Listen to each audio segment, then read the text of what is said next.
Imagine waking up one morning and realizing the world you thought you controlled has fundamentally shifted beneath your feet. That's precisely what happened to American policymakers when they looked at the Middle East in mid-2026. What was supposed to be a quick, decisive military victory against Iran became something altogether different, a strategic miscalculation of historic proportions that reshaped the entire region. For decades, America had maintained unquestionable military dominance in the Middle East. The Strait of Hormuz was an open waterway protected by American naval power. Iran was contained, weakened by sanctions, and isolated. Washington called the shots. But that world no longer exists. In February 2026, President Trump ordered a military campaign against Iran with one explicit goal: regime change. The American and Israeli planners believed this would be straightforward. They expected a quick decapitation of Iran's leadership through targeted assassinations, followed by rapid regime collapse. Intelligence reports were confident. The operation was supposed to deliver what decades of sanctions and diplomacy could not: the complete dismantling of the Islamic Republic. But something extraordinary happened instead. Iran didn't collapse. It transformed. When the US and Israeli strikes killed Iran's supreme leader, Ayatollah Ali Khamenei, on the first day of the bombing campaign, they inadvertently opened the door for a completely new generation to assume power. This wasn't the old guard clinging to power. This was a new Islamic Republic, one that had learned brutal lessons from previous wars and was determined not to repeat past mistakes.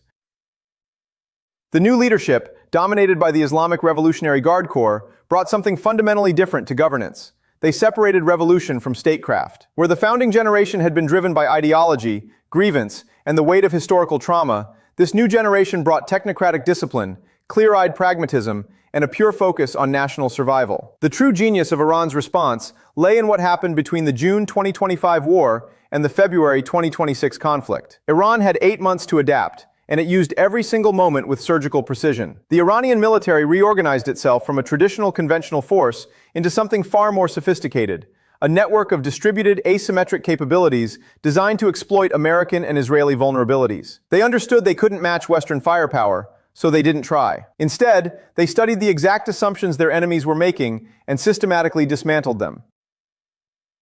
During the 2025 war, Israel had sealed the entrances to Iran's missile production facilities. Iran responded by dispersing its missile launchers across its vast geography and embedding engineers directly inside these facilities to repair damage in real time. When the US and Israel expected Iran's missile capability to be destroyed quickly, Iran was just beginning its campaign. They fired salvo after salvo, designed to deplete American and Israeli interceptor stockpiles. The math was simple but devastating. America had a limited number of air defense interceptors. Iran had thousands of drones and missiles. They deployed swarms of cheap Shahed drones, expendable weapons that overwhelmed radar systems and degraded the air defenses protecting American bases and those of Washington's Arab allies. This created corridors through which precision missiles could strike high-value targets across the region. It wasn't sophisticated in the traditional sense. It was asymmetric warfare at its finest.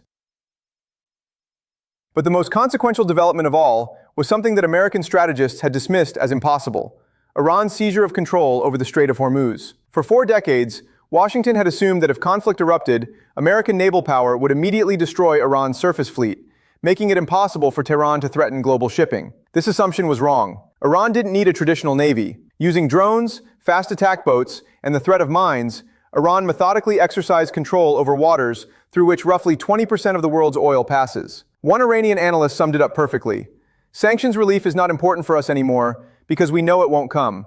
And even if it comes, it won't be long-lasting. We're not making the same mistakes as before. Now managing Hormuz is the key." This represented a fundamental reorientation of Iran's entire economic strategy. Instead of desperately pursuing reintegration into the Western financial system, something Iran's new leaders believe is unattainable, Iran had discovered it possessed something far more valuable: geographic control of a critical global choke point. America shifted from air war to naval blockade, but this shift meant something profound. It was an implicit admission that Iran had changed the terrain of conflict. The Strait of Hormuz wasn't a prize to be seized anymore. It was now an Iranian asset, a lever of power, a deterrent against future attacks. Here's what America fundamentally misunderstood: the war wasn't just transforming Iran, it was reshaping the entire Middle East in ways completely contrary to American interests. Prior to the conflict, America's Arab allies in the Gulf had made peace with Iran. The UAE had restored diplomatic ties. Saudi Arabia had signed a normalization agreement brokered by China. The region had moved toward accommodation. These countries had too much to lose in another conflict. But America went to war anyway, and when the missiles started flying, those same allies were targeted. The UAE was struck by over 3,000 missiles and drones, more than all other Gulf states combined. Qatar, Kuwait, and Bahrain suffered severe economic damage as their oil exports couldn't pass through the closed Strait of Hormuz. The U.S. military bases that were supposed to protect them proved useless. The psychological impact was seismic. These governments realized that America had dragged them into a war they explicitly opposed, failed to protect them, and damaged their economies in the process. The security guarantees that had anchored the American position in the Gulf for generations evaporated in a matter of weeks. Saudi Arabia and the UAE, once the pillar of the U.S. position in the Middle East, are now pursuing more autonomy. They're diversifying their defense partnerships. They're hedging their bets. The breach of trust between Gulf capitals and Washington is profound and will outlast the conflict by decades. But perhaps most remarkably, the war unified Iranian society in a way nothing else could have. In January 2026, there were mass uprisings against the regime. The divide between state and society seemed unbridgeable. Iranians wanted isolation and repression to end. Then America started bombing residential neighborhoods. 2/3 of the targets struck in Tehran were civilian structures. Iranians experienced explosions reverberating through their bodies day and night. And something extraordinary happened. The anger at the regime merged with a nationalist defense of the homeland. At rallies across Iran, a chant emerged: "Strike, for you strike so well." The armed forces transformed from oppressors to defenders in the public imagination. One dissident philosopher captured the moment perfectly. In this moment in time, the Islamic Republic and Iran are one and the same. If the Islamic Republic falls, Iran falls. The government implemented an economic reform package to rebuild after the war. There were no food or fuel shortages despite the bombing and blockade. One Tehran resident noted with surprise, "If the Islamic Republic can always manage society this efficiently, we wouldn't have the number of complaints we usually have about them."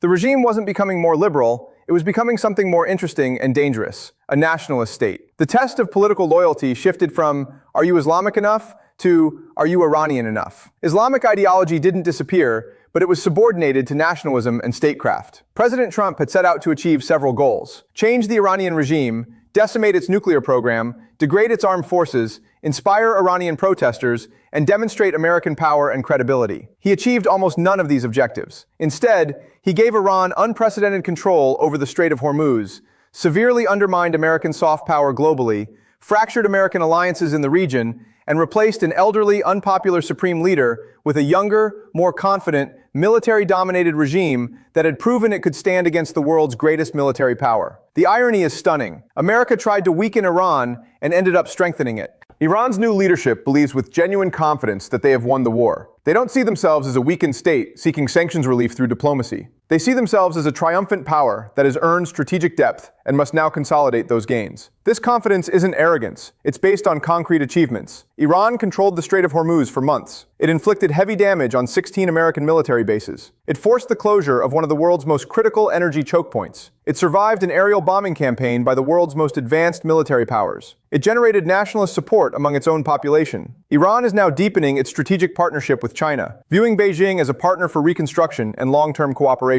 The pathway to normalization with America? Iran's leadership doesn't believe one exists.